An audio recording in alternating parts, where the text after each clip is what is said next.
Welcome to पैरानीट YouTube channel. हाँ, आज हम एक बहुत ही फंडामेंटल टॉपिक पर डीप डाइव करने वाले हैं। बिल्कुल प्लांट फिजियोलॉजी का सबसे ज़रूरी चैप्टर। सही कहा। आज हम फोटोसिंथेसिस इन हायर प्लांट्स को कवर करेंगे, एनसीईआरटी का चैप्टर 11। वैसे ये सिर्फ एक चैप्टर नहीं है। नहीं, बिल्कुल नहीं।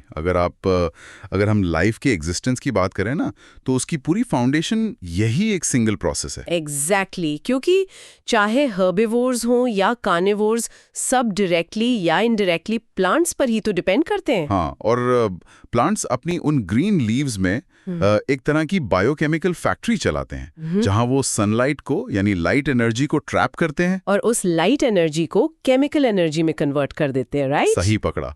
वो केमिकल एनर्जी ग्लूकोज के फॉर्म में स्टोर होती है और यही हमारे पूरे इकोसिस्टम को चलाती है। तो इस फैक्ट्री के लिए रॉ मटेरियल्स क्या-क्या चाहिए होते हैं? बेसिक सी चीजें हैं। हवा से उन्हें कार्बन डाइऑक्साइड मिलती है, मिट्टी से वो वाटर एब्जॉर्ब करते हैं, और सनलाइट एनर्जी सोर्स का काम करती है। बिल्कुल। तो इक्वेशन बहुत सिंपल बनती है, sunlight plus CO2 plus water, और इसके मिलने से बनता है ग्लूकोज और ऑक्सीजन। वही ऑक्सीजन जिस पर हमारी सांसें टिकी हैं। तो स्टूडेंट्स इस प्रोसेस को पूरी डिटेल में समझने के लिए आगे बढ़ते हैं। और हाँ, अगर आप नीट की प्रिपरेशन कर रहे हैं तो पैरानीट चैनल को जरूर सब्सक्राइब करें। तो हिस्ट्री से शुरू करें, क्योंकि आज हमें ये इक्वेशन बहुत ऑब्वियस लगती है, पर साइंटिस्ट को इसे डिकोड करने में सदियां लग गई थी। हाँ, वो हिस्टोरिकल एक्सपेरिमेंट्स बहुत इंटरेस्टिंग है। जैसे 1770s में जोसेफ प्रीस्टली का एक्सपेरिमेंट। प्रीस्टली का वो बेल जार वाला एक्सपेरिमेंट। उन्होंने एक क्लोज बेल जार लिया और उसके अंदर एक जलती हुई कैंडल रखी, और वो कैंडल थोड़ी देर में बुझ गई थी। सही।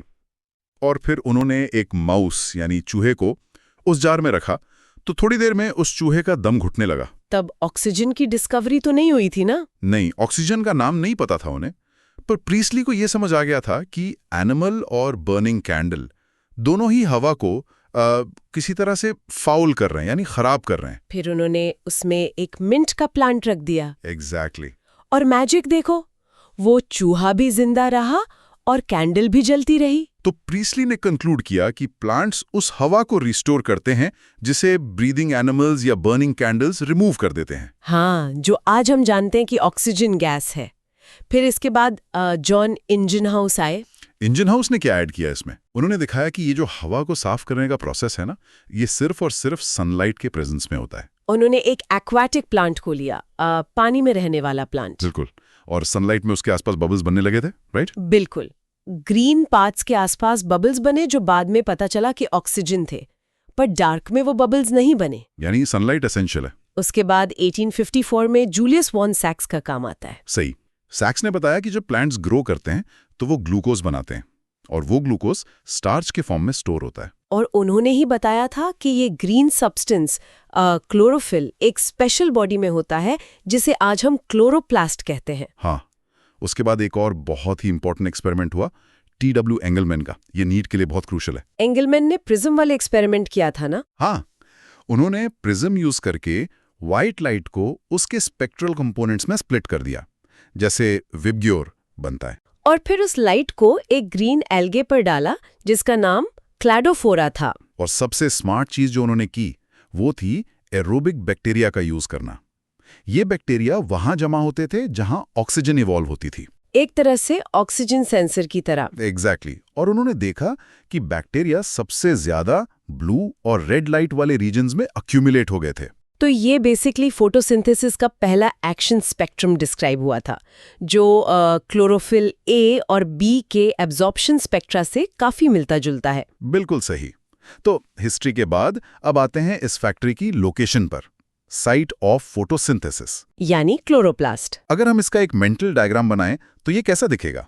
ये एक डबल मेम्ब्रेन बाउंड ऑर्गेनेल है, यानी एक आउटर मेम्ब्रेन और एक इनर मेम्ब्रेन, और उसके अंदर जो मैट्रिक्स या फ्लूइड होता है उसे स्ट्रोमा कहते हैं। सही। अब इस स्ट्रोमा के अंदर ना सिक्कों के ढेर जैसी स्ट्रक्चर्स होती हैं, जैसे कॉइन्स एक के ऊपर एक रखे हों। उन ढेरों को ग्रैना कहते हैं। हाँ, और उनमें से हर एक सिंगल कॉइन को थाइलेकॉइड कहा जाता है। तो लाइट और डार्क रिएक्शंस अलग अलग जगह पर होती हैं ना इसमें? बिल्कुल। डिवीजन ऑफ लेबर बहुत क्लियर है। जो मेम्ब्रेनस सिस्टम है यानी ग्रैना और थाइलेकॉइड्स, वहां लाइट रिएक्शन होती है। यानी लाइट को ट्रैप करना और एटीपी और NADPH बनाना। सही। और जो स्ट्रोमा है वहां डार्क रिएक्शन होती है, जहां CO2 को फिक्स करके शुगर बनाई जाती है, उन्हीं ATP और NADPH का यूज करके। एक छोटी सी बात क्लियर कर दूं स्टूडेंट्स के लिए, डार्क रिएक्शन का मतलब ये नहीं कि ये अंधेरे में होती है। हाँ, ये बहुत कॉमन कंफ्यूजन है। इसका बस ये मतलब है कि ये डायरेक्टली लाइट ड्रिवन नहीं है, पर ये लाइट रिएक्शन के प्रोडक्ट्स पर डिपेंड करती है। एग्जैक्टली। तो अब लाइट को पकड़ने का काम कौन करता है? पिगमेंट्स। अगर हम लीफ पिगमेंट्स को पेपर क्रोमेटोग्राफी से अलग करें तो हमें 4 मेन पिगमेंट्स दिखते हैं। चीफ पिगमेंट तो क्लोरोफिल ए है, जो क्रोमेटोग्राम में ब्राइट या ब्लू ग्रीन दिखता है। यही वो मेन पिगमेंट है जो लाइट एनर्जी को केमिकल एनर्जी में कन्वर्ट करता है। हाँ, और बाकी जो है जैसे क्लोरोफिल बी जो येलो ग्रीन होता है, ज़ैंथोथिल्स जो येलो होते हैं, और कैरोटिनॉइड्स जो येलो से येलो ऑरेंज होते हैं। इन सबको हम एक्सेसरी पिगमेंट्स कहते हैं। पर इनकी जरूरत क्या है जब क्लोरोफिल ए मेन काम कर ही रहा है? इनके 2 मेन फंक्शन हैं। पहला, ये अलग अलग वेवलेंथ्स की लाइट को एब्जॉर्ब करके उस एनर्जी को क्लोरोफिल ए तक ट्रांसफर करते हैं, यानी एंटेना की तरह। तो इससे फोटोसिंथेसिस की रेंज बढ़ जाती है। बिल्कुल। और दूसरा सबसे इंपॉर्टेंट फंक्शन है कि ये क्लोरोफिल ए को फोटो ऑक्सीडेशन से बचाते हैं। यानी जब लाइट बहुत तेज हो तो उसे जलने या डैमेज होने से रोकते हैं। सही कहा, एक प्रोटेक्टिव शील्ड की तरह। ये तो बहुत इंटरेस्टिंग मैकेनिज्म है। वैसे आगे बढ़ने से पहले मैं बताना चाहूंगी कि पैरा नीट यूट्यूब चैनल पर आपको इसी तरह NCERT बेस्ड डिटेल लेक्चर्स मिलते रहेंगे। तो चलिए अब लाइट रिएक्शन पर फोकस करते हैं, जिसे फोटोकेमिकल फेज भी कहते हैं। इसमें सबसे पहला स्टेप है लाइट एब्जॉर्प्शन, और फिर होता है फोटोलाइसिस ऑफ वाटर, यानी पानी का टूटना। ये प्रोसेस फोटोसिस्टम 2 से जुड़ा होता है ना? हाँ, PS2 जो थाइलेकॉइड मेम्ब्रेन के इनर साइड पर होता है।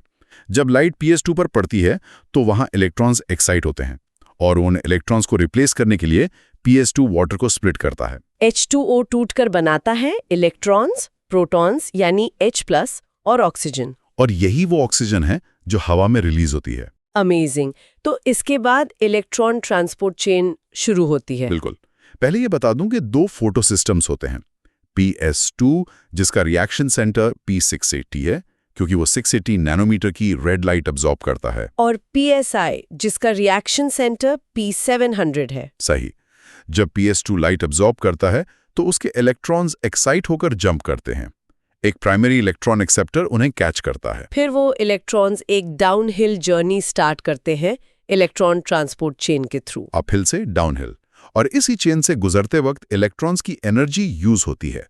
फिर ये इलेक्ट्रॉन्स PS1 तक पहुंचते हैं, और वहां PSI को भी लाइट मिलती है, तो इलेक्ट्रॉन्स फिर से एक्साइट होकर अपहिल जंप करते हैं। हाँ, और इस बार वो NADP+ के पास जाते हैं और उसे रिड्यूस करके NADPH बनाते हैं। अगर इस पूरे पाथ को देखा जाए तो ये Z शेप का बनता है, इसलिए इसको Z scheme of electron transport कहते हैं। एग्जैक्टली। पर अब सवाल यह है कि ATP कैसे बना इस पूरे प्रोसेस में? NAPDH तो बन गया। इसके लिए हमें पीटर मिचेल की कीमियोस्मोटिक हाइपोथेसिस समझनी पड़ेगी, जो पूरी तरह से एक प्रोटॉन ग्रेडियंट पर बेस्ड है। थाइलेकॉइड के अंदर जो खाली जगह होती है, जिसे ल्यूमेन कहते हैं, वहां प्रोटॉन्स जमा होने लगते हैं। 2 रीजन से ना, एक तो वाटर की स्प्लिटिंग ल्यूमेन की तरफ होती है। सही। और दूसरा, जब इलेक्ट्रॉन्स ट्रांसपोर्ट चेन से मूव करते हैं तो वो स्ट्रोमा से प्रोटॉन्स को ल्यूमेन में पंप करते हैं। तो ल्यूमेन में प्रोटॉन्स का कॉन्सेंट्रेशन बहुत ज्यादा हो जाता है और स्ट्रोमा में कम। एक ग्रेडियंट बन जाता है, एकदम डैम की तरह जिसमें पानी भरा हो। अब इस ग्रेडियंट को टूटना है और प्रोटॉन्स को वापस स्ट्रोमा में आना है। और आने का सिर्फ एक ही रास्ता है, ATP synthase enzyme. ATP synthase के 2 पार्ट्स होते हैं, CF0 जो मेम्ब्रेन में एक चैनल बनाता है, और CF1 जो बाहर स्ट्रोमा की तरफ प्रोट्रूड करता है। जब प्रोटॉन्स इस CF0 चैनल से फोर्सफुली बाहर आते हैं तो उनकी एनर्जी से CF1 में कॉन्फॉर्मेशनल चेंज आता है। वो घूमने लगता है और उस मूवमेंट की एनर्जी से ADP और इनऑर्गेनिक फॉस्फेट मिलकर ATP बना देते हैं। हाँ, इसे फोटोफॉस्फोराइलेशन कहते हैं। जो हमने अभी देखा वो नॉन साइक्लिक था, क्योंकि इलेक्ट्रॉन्स वापस pS2 में नहीं आए। पर साइक्लिक फोटोफॉस्फोराइलेशन भी तो होता है। हाँ, जब सिर्फ pS1 फंक्शनल होता है। ये स्ट्रोमा लमेली में होता है, क्योंकि वहाँ pS2 और NADP रिडक्टेज एंजाइम नहीं होते। तो इलेक्ट्रॉन PS1 से निकलता है, ETC से घूमकर वापस PS1 में आ जाता है। और इस गोल चक्कर में सिर्फ ATP बनता है, NADPH नहीं बनता। क्लियर है। तो लाइट रिएक्शन कंप्लीट। अब हमारे पास ATP और NADPH है। अब बढ़ते हैं डार्क रिएक्शन की तरफ, जिसे कैल्विन साइकिल भी कहते हैं। कैल्विन साइकिल, इसकी डिस्कवरी मेल्विन कैल्विन ने की थी। उन्होंने रेडियो एक्टिव कार्बन 14 का यूज किया था। एल्गिल फोटोसिंथेसिस पर उनका एक्सपेरिमेंट था और उन्हें 1961 में नोबेल प्राइज भी मिला था इसके लिए। उन्होंने डिस्कवर किया कि CO2 फिक्सेशन के बाद जो पहला स्टेबल प्रोडक्ट बनता है वो एक 3 कार्बन ऑर्गेनिक एसिड है। 3PGA यानी 3 फॉस्फोग्लिसरिक एसिड, इसलिए इसे C3 पाथवे भी कहते हैं। कैल्विन साइकिल को हम 3 स्टेप्स में डिवाइड कर सकते हैं। पहला स्टेप है कार्बोक्सिलेशन, जो सबसे क्रूशियल स्टेप है। बिल्कुल। इसमें एटमॉस्फेयर की CO2 को एक 5 कार्बन मॉलिक्यूल रूबी P के साथ जोड़ा जाता है और इस रिएक्शन को कैटलाइज करता है रूबिस्को एंजाइम, जो अर्थ पर सबसे अबंडेंट प्रोटीन है। हाँ, रूबी P और CO2 मिलकर 3PGA के 2 मॉलिक्यूल्स बनाते हैं। फिर आता है दूसरा स्टेप, यानी रिडक्शन। इस स्टेप में लाइट रिएक्शन के प्रोडक्ट्स यूज होते हैं। हर CO2 मॉलिक्यूल के लिए 2 ATP और 2 NADPH लगते हैं। और 3PGA रिड्यूस होकर ट्रायोस फॉस्फेट बनाता है, जो आगे चलकर ग्लूकोज और स्टार्च बनाता है। सही है। और आखिरी स्टेप है रीजेनरेशन। साइकिल को कंटिन्यू रखने के लिए ROBP को वापस बनाना पड़ता है, जिसमें एक और ATP खर्च होता है। तो ओवरऑल देखें तो एक CO2 को फिक्स करने में 3 ATP और 2 NADPH लगते हैं। ग्लूकोज में 6 कार्बन्स होते हैं, तो इस साइकिल को 6 बार चलना पड़ता है। यानी एक ग्लूकोज बनाने के लिए टोटल 18 ATP और 12 NADPH चाहिए होते हैं। कैलकुलेशन बहुत सिंपल और इम्पॉर्टेंट है नीट के लिए। पर अब एक प्रॉब्लम की बात करते हैं। रूबिस्को एंजाइम की एक बहुत बड़ी फ्लॉ है C3 प्लांट्स में। हाँ, फोटो रेस्पिरेशन, जिसे C2 साइकिल भी कहते हैं। रूबिस्को का नाम देखिए, RUBP कार्बोक्सिलेज ऑक्सीजनेज, यानी ये कार्बन डाइऑक्साइड और ऑक्सीजन दोनों के साथ बाइंड कर सकता है। और यही दिक्कत है।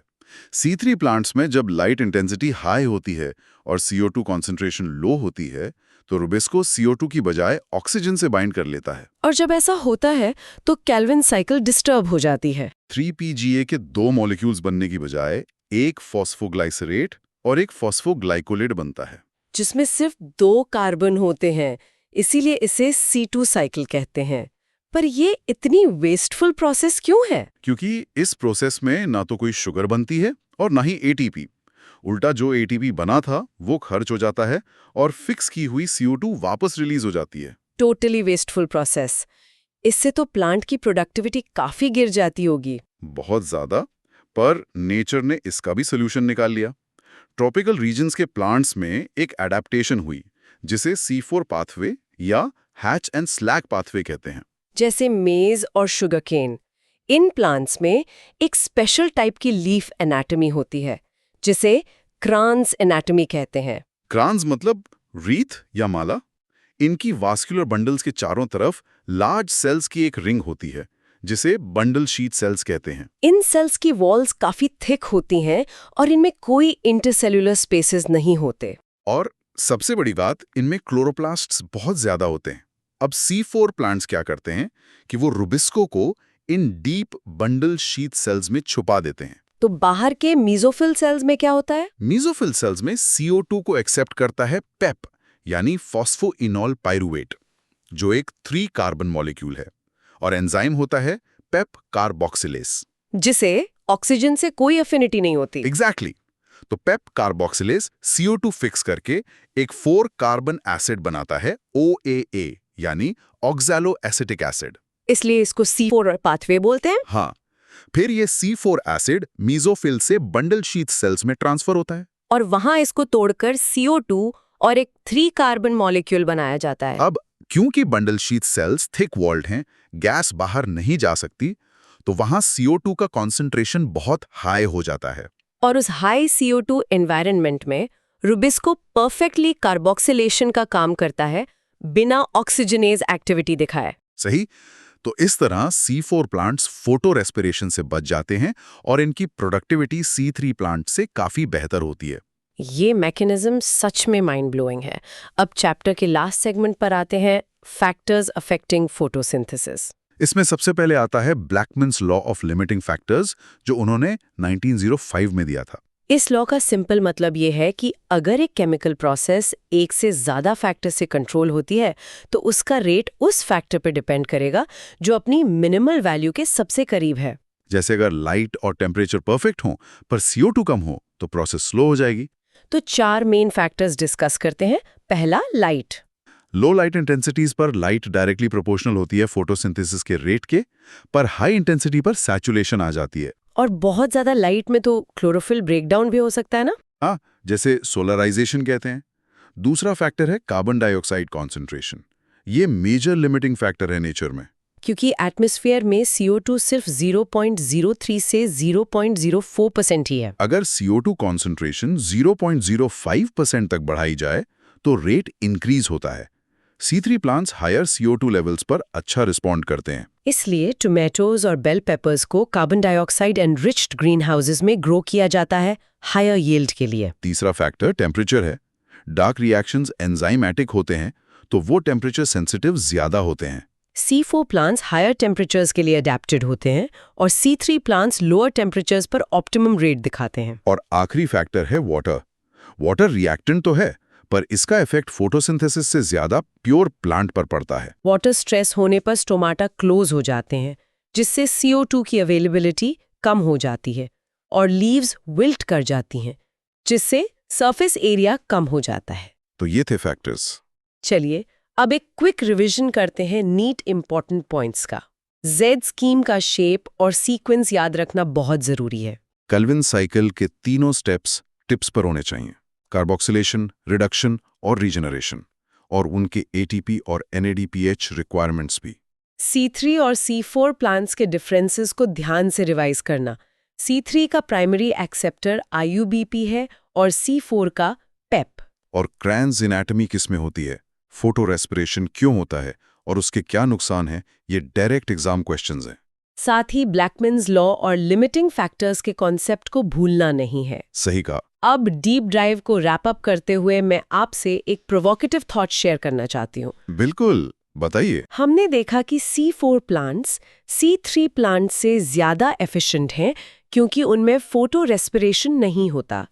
तो जरा सोचिए, अगर फ्यूचर में साइंटिस्ट्स जेनेटिक इंजीनियरिंग के थ्रू हमारी मेन C3 क्रॉप्स जैसे वीट और राइस को C4 में कन्वर्ट कर दें तो क्या होगा? ये तो एक रेवोल्यूशन होगा। ग्लोबल फूड प्रोडक्शन कई गुना बढ़ जाएगी और वाटर यूज एफिशिएंसी भी बेटर हो जाएगी इन क्रॉप्स की। इमेजिन कीजिए इसका हमारे एनवायरनमेंट और ग्लोबल हंगर पर कैसा इम्पैक्ट पड़ेगा। ये साइंस का एक अगला बड़ा फ्रंटियर हो सकता है। डेफिनेटली। और शायद यही क्वेश्चन स्टूडेंट्स को नेक्स्ट जनरेशन के बायोलॉजिस्ट बनने के लिए मोटिवेट करेंगे। आज हमने photosynthesis in higher plants chapter को कंप्लीट डिटेल में समझा। अगर आपको लेक्चर हेल्पफुल लगा हो तो पैरा नीट यूट्यूब चैनल को सब्सक्राइब जरूर करें और ऐसे ही कंसेप्चुअल क्लैरिटी के साथ अपनी तैयारी करते रहें। ऑल द बेस्ट स्टूडेंट्स, अपनी प्रिपरेशन फोकस के साथ जारी रखें। Hello students.